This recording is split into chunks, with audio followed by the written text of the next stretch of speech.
नमस्कार साथियों, study point 99.9 में आप लोगों का स्वागत है। साथियों, आइए आज हम जो भी छात्र यूपी पीसीएल जो भी छात्र यूपी पीसीएल TG2 और जो भी छात्र ALP टेक्नीशियन की तैयारी करते हैं साथियों, उनके लिए जो हमारा ट्रेड है साथियों, इलेक्ट्रिकल और इलेक्ट्रीशियन ट्रेड। ठीक है, क्या है साथियों कि जो इलेक्ट्रिकल है और इलेक्ट्रीशियन ट्रेड, ठीक है साथियों, इन दोनों के लिए यह वीडियो बहुत ही हेल्पफुल होने वाली है साथियों। ये वीडियो जो है साथियों नोट पर आधारित है। जो भी नोट बनाया गया है साथियों, इन परीक्षाओं को देख करके बनाया गया है साथियों, और जो परीक्षाओं में पूछे जाते हैं वही साथियों इस नोट में डाला गया है। साथियों, अगर आप लोगों को विश्वास नहीं है तो एक बार इस नोट को आप लोग देखिए वीडियो के माध्यम से, और जा कर के अपने उस चैप्टर से जितने भी क्विज आते हैं और मॉक टेस्ट आते हैं या कोई भी ऑब्जेक्टिव प्रश्न आते हैं तो उनको देखिएगा। तो साथियों उसमें अधिक से अधिक आप लोग प्रश्न, ठीक है, लगभग 80% साथियों आप लोग प्रश्न क्या कर पाएंगे, हल कर पाएंगे साथियों। ठीक है, तो चलिए वीडियो को शुरू करते हैं। जैसे कि साथियों आप लोग स्क्रीन पे देख पा रहे हैं, आज हम पढ़ेंगे जो चैप्टर वो होगा हमारा डीसी मोटर। क्या होगा साथियों? डीसी मोटर, यानी पहले हम डीसी मशीन की बात करेंगे। ठीक है, उसके बाद में हम डीसी मशीन के बाद क्या करेंगे, डीसी मोटर पढ़ेंगे, उसके बाद डीसी जनरेटर पढ़ेंगे साथियों। ठीक है, तो चलिए पहले हम डीसी मशीन को भली भांति से साथियों क्या करते हैं देख लेते हैं, इसके पार्ट को देख लेते हैं। उसके बाद एक एक पार्ट को क्या करेंगे साथियों, नोट के माध्यम से, शॉर्ट नोट के माध्यम से हम लोग क्या करेंगे साथियों, पढ़ेंगे। चलिए, जैसे कि स्क्रीन पे आप लोगों को दिखाई दे रहा है कि यहाँ जो मशीन दिखाई दे रही है, ये क्या है साथियों, हमारा डीसी मशीन है। ठीक है, इसमें कुछ पार्ट हैं उसको देख लीजिए आप। जैसे कि यहाँ शाफ्ट लगा हुआ है। ठीक है, यहाँ देखिए स्टेटर वाइंडिंग होती है साथियों, ये जो है ये भाग आपका स्टेटर है। यहाँ देखिएगा स्टेटर लगा हुआ है, ये भाग स्टेटर है, और ये जो दिखाई दे रहा है आपको क्या है, स्टेटर बाइंडिंग है। ठीक है साथियों, और देखिए यहाँ एयर गैप साथियों, जो ये स्टेटर है, ठीक है, और ये आर्मेचर है। ठीक है, यहाँ दिखाया गया है आपका आर्मेचर, इसके बीच में जो यहाँ पे देखिए एक स्पेस थोड़ा सा होता है। ठीक है, उसी को एयर गैप कहा जाता है साथियों। इसको भी हम देखेंगे, इसका क्या कारण होता है, ये कैसे काम करता है एयर गैप। ठीक है, क्यों एयर गैप छोड़ा जाता है, इसको भी हम नोट के माध्यम से क्या करेंगे साथियों, देखेंगे। चलिए देखिए, यहाँ ए वाला जो भाग है साथियों आर्मेचर है, और यहाँ देख पा रहे हैं आप जो क्या है, तांबे का तार कुंडली नुमा दिखाई दे रही है, इसी को हम आर्मेचर क्या कहते हैं, बाइंडिंग कहते हैं साथियों। ठीक है, और यहाँ देखिए ये जो तीर लगा हुआ है ये साथियों, ठीक है, गिरनुमा टाइप है। ठीक है, इसको हम क्या कहेंगे, कम्यूटेटर कहते हैं। क्या कहते हैं साथियों, कम्यूटेटर कहते हैं। और यहाँ देखिए एक फैन लगा होता है जिसको हम कूलिंग फैन कहते हैं, और एक कार्बन ब्रूस क्या होता है कि साथियों, ये जब आर्मे यहाँ जो घूमने वाला भाग होता है जो कम्यूटेटर होता है, उसी पे साथियों क्या होता है, आर्मेचर ब्रूस लगाया जाता है, जिससे कि स्रोत से क्या होता है साथियों, मोटर में विद्युत धारा प्रवाहित की जाती है, या जनरेटर जो होता है उससे हम विद्युत धारा को क्या करते हैं साथियों, बाहर के लिए यानी आउटपुट प्रदान करते हैं। ठीक है, तो इन सब चीज़ों को हम बारी बारी से साथियों देख रहे हैं। ठीक है, चलिए नोट के माध्यम से हम लोग इसको क्या करेंगे साथियों, पढ़ेंगे। तो चलिए जो नोट हम बनाए हुए हैं साथियों, इस नोट जो है साथियों, इसमें जो नोट है ये परीक्षाओं में जो भी चीज़ प्रश्न पूछे जाते हैं उस लिए यह नोट क्या हुआ साथियों, उसको देखते हुए इस नोट को बनाया गया है। तो चलिए साथियों वीडियो को शुरू करते हैं। जैसे कि आप लोग देख पा रहे हैं यहाँ मशीन लिखा हुआ है। क्या लिखा हुआ है साथियों, मशीन लिखा हुआ है। ठीक है, तो मशीन की परिभाषा है कि वह घूर्णित भाग जो ऊर्जा का रूपांतरण करता है। ठीक है, हम लोग विद्युत मशीन पढ़ रहे हैं साथियों। ठीक है, उसी को मद्देनजर रखते हुए यह परिभाषा क्या होती है, बनाई गई है। ठीक है, यहाँ देखिए घूर्णित भाग एक लगा हुआ है। क्या है, घूर्णित भाग, यानी जो घूमने वाला भाग होता है। देखिए यहाँ दिया हुआ है कि जो डीसी मशीन होती है उसमें क्या घूमता है, आर्मेचर घूमता है, और एसी मशीन में क्या होता है साथियों, रोटर घूमता है। ठीक है, तो देखिए किस तरीके से इसको शॉर्ट नोट बनाया गया है। घूमने वाला भाग यानी डीसी मशीन में क्या होता है, आर्मेचर, और एसी मशीन में रोटर घूमता है। ठीक है, अब यहाँ ऊर्जा का रूपांतरण, ठीक है, यानी विद्युत ऊर्जा को यांत्रिक ऊर्जा या यांत्रिक ऊर्जा को विद्युत ऊर्जा में साथियों इस रूपांतरण मशीन के थ्रू क्या होता है, किया जाता है। आइए चलिए नीचे हम लोग देखते हैं। नीचे दिया हुआ है कि मशीन एक यहाँ ये गलत हो गया है, मशीन एक इलेक्ट्रोमैकेनिक युक्ति होती है। मैकेनिक मतलब यांत्रिक होती है साथियों। ठीक है, तो यहाँ देखिए विद्युत ऊर्जा को यांत्रिक ऊर्जा में जो बदलता है उसको साथियों हम क्या कहते हैं, मोटर कहते हैं। यांत्रिक ऊर्जा को जो विद्युत ऊर्जा में बदलता है उसको हम क्या कहते हैं साथियों, जनित्र कहते हैं। चलिए साथियों आगे देखते हैं हम लोग। आगे देखते हैं, यहाँ मशीन का वर्गीकरण किया हुआ है।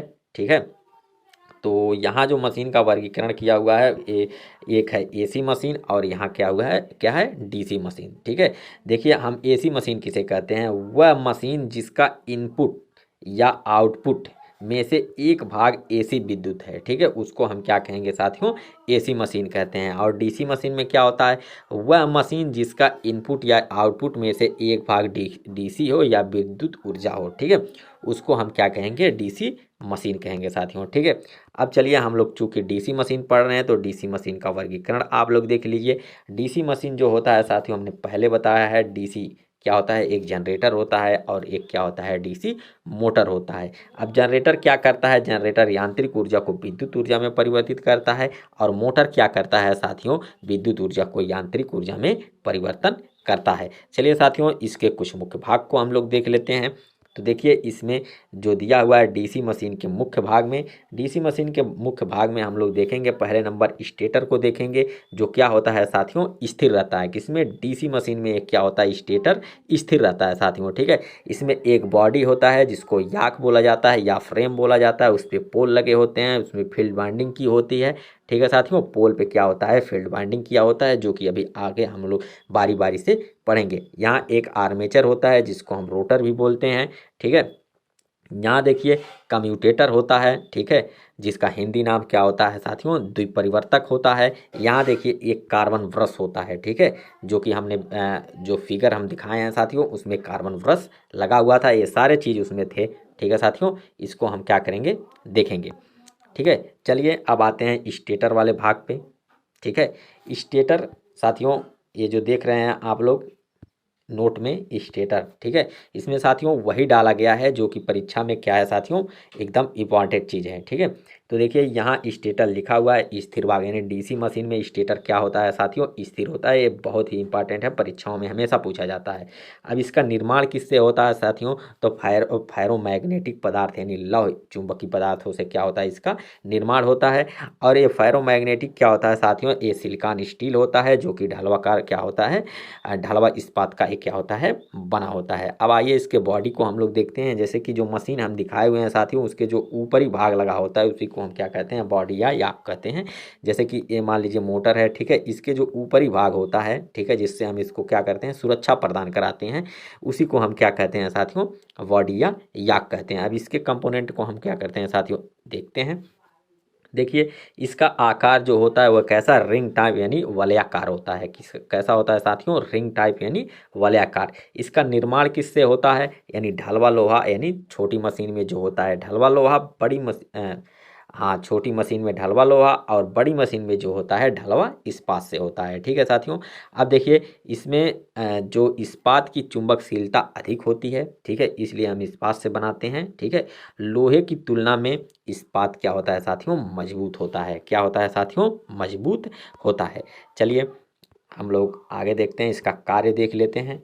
देखिए याक का कार्य बहुत बार पूछा जाता है साथियों। ठीक है, तो याक जो होता है इसका कार्य यानी जो बॉडी होती है उसकी कार्य होती है, पहला नंबर यांत्रिक सुरक्षा प्रदान करना साथियों। जो मशीन होती है उसको यांत्रिक क्या करता है, ये सुरक्षा प्रदान करता है। दूसरी चीज़ जो होती है चुंबकीय पाथ यानी चुंबकीय पथ जो होता है उसको प्रदान करना, इसका क्या होता है, मेन उद्देश्य होता है साथियों। ठीक है, दूसरा जो पोल को सहारा प्रदान करता है, क्या करता है साथियों, पोल को सहारा प्रदान करता है। क्योंकि साथियों ऐसे जो हमारा बॉडी याक होता है उसी पे क्या होता है, ऐसे पोल लगा होता है, यहाँ स्टेटर लगा होता है, उसी के पे क्या होता है, यहाँ पोल लगा होता है साथियों। ठीक है, जो कि आगे है, हम लोग इसको देख रहे हैं। ठीक है, चलिए देखते हैं।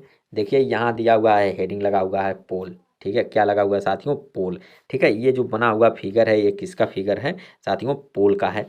ठीक है, तो यहाँ देखिए पोल का यॉक के साथ कसा जाने वाला भाग यहाँ ऊपरी भाग होता है, जैसे कि ये हमारा यॉक हो गया है, इसी पे क्या होता है, इस टाइप से पोल लगा होता है। ठीक है साथियों, तो यहाँ यहाँ ये नीचे वाला भाग बड़ा होता है, तो यहाँ जो कसा हुआ भाग होता है वही ये भाग है। ठीक है, तो यहाँ देखिए पोल कोर, ये जो होता है साथियों इसको हम क्या बोलते हैं, पोल कोर बोलते हैं।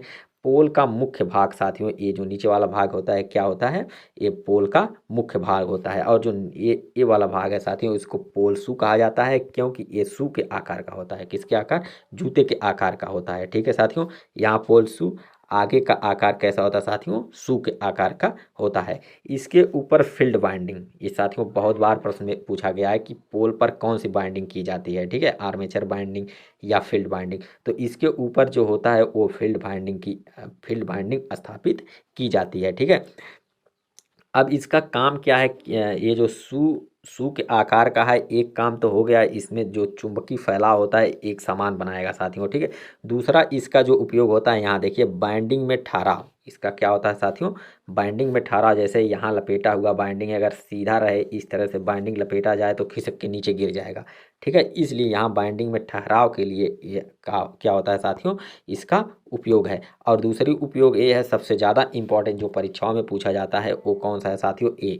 ठीक है, जो फ्लक्स का फैलाव एक समान। ठीक है, ये बार बार परीक्षाओं में पूछा जाता है कि पोल का आकार नीचे क्यों शू के आकार का बनाया जाता है। तो पहला नंबर यहाँ जो फ्लक्स का फैलाव जो होता है एक समान करने के लिए ऐसा किया जाता है। ठीक है, अब देखिए आकार जो होता है पोल से दो गुना, मतलब यहाँ जो ए वाला आकार है और ये वाला आकार है, इसका क्या होता है, ये दो गुना होता है। क्या होता है साथियों, दो गुना होता है। ठीक है, तो चलिए अब यहाँ देखिए पोल का जो निर्माण होता है कैसे होता है, किस चीज़ का होता है। ठीक है, ये भी बहुत बार पूछा जाता है परीक्षाओं में। तो देखिए आप लोग देख पा रहे होंगे स्क्रीन पे, पोल पोल जो होता है इसका निर्माण ढलवा इस्पात, ढलवा लोहा, ठीक है, या सुसहित लेमिनेटेड पोल। ठीक है, ढलवा का मतलब होता है मोडेड पोल भी इसको कहा जाता है। क्या कहता है, ढलवा अगर ना हो वहाँ मोडेड पोल हो। ठीक है, तो ये भी जान लीजिएगा, इसी ढलवा को क्या कहा जाएगा, मोल्डेड पोल कहा जाता है। ठीक है, चलिए आगे देखिए, इसका कार्य को हम लोग देख लेते हैं कि पोल का आखिर क्या काम है। ठीक है, तो पोल देखिए, पोल पोल का जो काम है साथियों वो क्या है, चुंबकीय फ्लक्स स्थापित करना। ठीक है, मुख्य कार्य क्या है, चुंबकीय फ्लक्स स्थापित करना। पोल देखिए यहाँ अस्थाई चुंबकीय पोल। ठीक है, खिलौने में डायनमो में जो यहाँ अस्थाई चुंबकीय पोल है साथियों, उसका जो उपयोग होता है वो किस में होता है, खिलौनों में या डायनमो में। ठीक है, और विद्युत चुंबकीय एक होता है विद्युत चुंबकीय पोल। ठीक है, उसमें क्या होता है ये, जिसको मोल्डेड पोल, ठीक है, छोटी मशीन में और ढलवा लोहा। ठीक है, ये सब मशीनों में क्या होता है, विद्युत चुंबकीय पोल लगाए जाते हैं। यहाँ देखिए सुसंहित लेमिनेटेड पोल, बॉडी मशीन, यहाँ सिलिकॉन की पत्तियों को रिवेट करके बनाया जाता है। क्या साथियों, विद्युत चुंबकीय पोल जो होता है वह उसको क्या किया जाता है, सिलिकॉन पत्तियों को रिवेट करके बनाया जाता है। ये भी साथियों बहुत बार परीक्षा में पूछा गया है। ठीक है, रिवेट का मतलब ये होता है साथियों, जो सिलिकॉन होता है, ठीक है, उसके पत्तियों को इस तरह से रहता है। ठीक है, बारीक पतली पतली, और इसको क्या करते हैं, दाब करके, मतलब दबा करके इसको क्या करते हैं, बना देते हैं, उसी को रिवेट बोला जाता है। यहाँ ये इस तरह से बना करके इसमें एक रिपीट या दो रिपीट लगा देते हैं। ठीक है साथियों, तो चलिए आगे हम लोग देखते हैं। अब देखिए पोल, यहाँ देखिए पोल पोल को याक के साथ काउंटर संक स्क्रू के द्वारा कसा जाता है। ठीक है, जो पोल का साथियों ऊपर हिस्सा भाग होता है, ठीक है, उसी को यॉक के साथ यानी बॉडी जो होती है उसी के साथ कसा जाता है। तो वही वाला ये बात कह रहा है कि काउंटर संक स्क्रू के साथ कसा जाता है। ठीक है, अब देखिए पोल लिखा है कि पोल की संख्या दो के गुणज में होता है, यानी एक जो होता है उत्तरी ध्रुव होता है और दूसरी जो होता है कौन सा होता है, दक्षिणी ध्रुव होता है। ठीक है साथियों, अब देखिए पोलों की अधिकतम संख्या और न्यूनतम संख्या। साथियों पोलों की अधिकतम संख्या 8, न्यूनतम संख्या 2 रखी जाती है। ठीक है, यहाँ देखिए एक स्टार लगा हुआ है, तो यहाँ लिखा हुआ कि सामान्यतः पोलों की संख्या कितनी होती है साथियों, 4 होती है। ठीक है, आइए चलिए अब देखते हैं फील्ड बाइंडिंग को देखते हैं। फील्ड बाइंडिंग में आइए देखते हैं, पहला सीरीज बाइंडिंग, ठीक है, दूसरा शंट बाइंडिंग और एक होता है कंपाउंड बाइंडिंग। ठीक है, तो आर्मेचर की श्रेणी क्रम में जो होता है उसको हम क्या कहेंगे साथियों, सीरीज बाइंडिंग। ठीक है, जो कि मोटे तार और कम लपेटों वाले से बनाई जाती हैं, इनकी प्रतिरोध क्या होती है, कम होती है। जैसे कि साथियों अभी आगे हम लोग देखेंगे फिगर के माध्यम से, वैसे मैं आपको समझा दे रहा हूँ। जैसे कि यहाँ आर्मेचर होता है, ठीक है, यहाँ आर्मेचर के ऐसे ऐसे बाइंडिंग होती है। ठीक है, यहाँ जो बाइंडिंग क्षेत्र बाइंडिंग की जाती है, ठीक है, इस तरह से जोड़ा जाता है। ठीक है। तो ये वाली बाइंडिंग जो होती है इसके सीरीज में होता है, इसलिए इसे सीरीज कहा जाता है। अब क्या होता है कि साथियों ये जो वाली ये बाइंडिंग जो होती है उसको क्या करते हैं कि यहाँ न करके, ये जो बाइंडिंग होती है यहाँ तो आर्मेचर हो गई, ये बाइंडिंग यहाँ न कर कर यहाँ लगाते हैं, ठीक है, जो कि ये आर्मेचर के समांतर में होती है, तो इसको हम क्या कहते हैं, शंट बाइंडिंग बोलते हैं।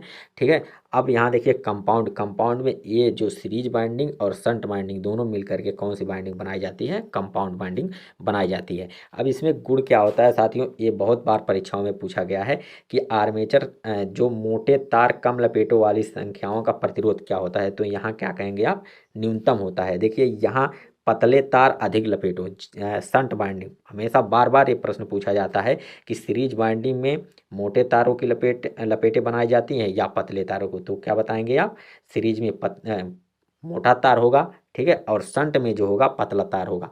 तो अब इसी से एकदम पता चलता है कि अगर पतला तार लेंगे तो लपेटों की संख्या क्या होगी साथियों, अधिक होगी।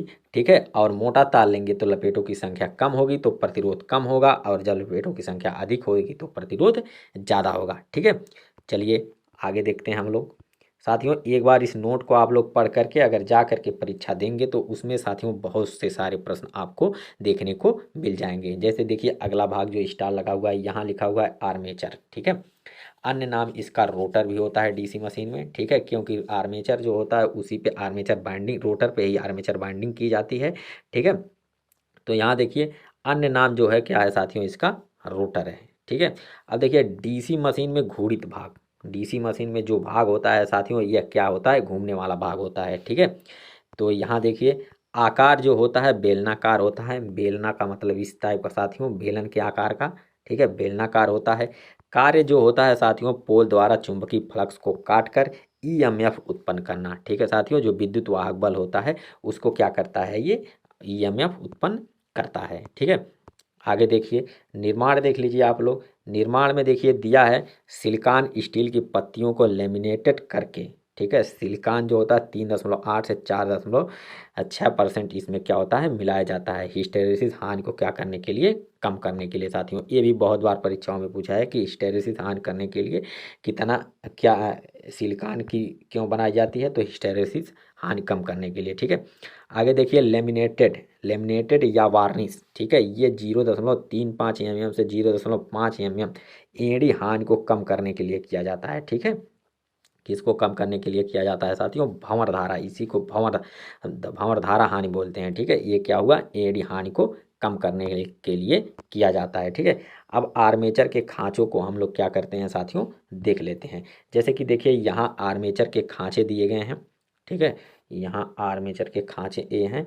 तो इसमें आर्मेचर में कई प्रकार के खांचे होते हैं साथियों। ठीक है। जैसे कि पहला दिया हुआ है बंद प्रकार के खांचे। ठीक है।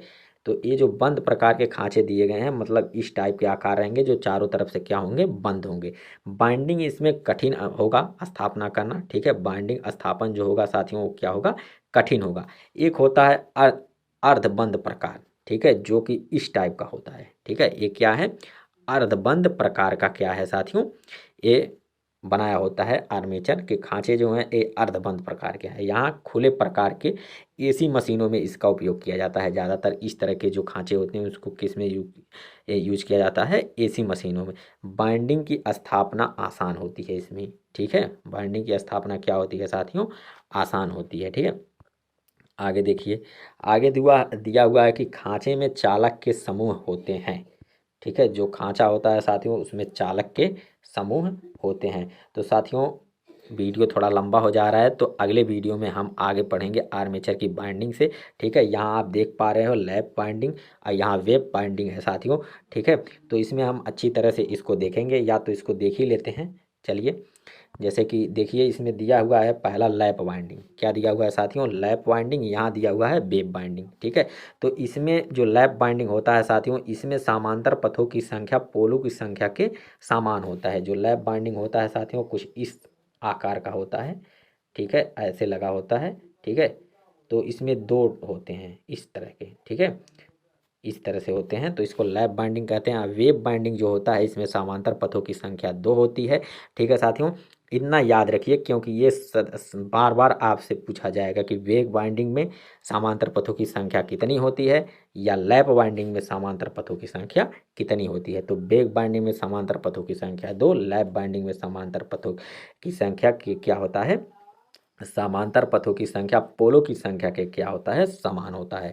यहाँ देखिए उच्च धारा निम्न विभव होती है, यहाँ निम्न धारा और उच्च विभव, यहाँ उच्च धारा होती है, यहाँ निम्न धारा होती है। ठीक है, यहाँ निम्न विभव होता है, यहाँ उच्च विभव होता है। ठीक है साथियों, तो इसको वेव बाइंडिंग को तरंग बाइंडिंग भी कहते हैं। तो साथियों जैसे कि वेव बाइंडिंग में अगर समांतर पथों की संख्या आप लोगों को याद नहीं होती है या भूल जाते हैं तो बी आप याद कर लीजिए। वैसे वेव यानी बी क्या है, दूसरे नंबर पे है। ठीक है, बी जो होता है वो अल्फ़ाबेटिक में जैसे ए बी दूसरे नंबर पे आता है, तो बी 2 याद कर लेंगे आप, जिससे वेव बाइंडिंग हमेशा आप समांतर पथों की संख्या 2 कभी भूलेंगे नहीं। तो साथियों अगले वीडियो में हम फिर इससे आगे देखेंगे। ठीक है, तब तक के लिए साथियों नमस्कार।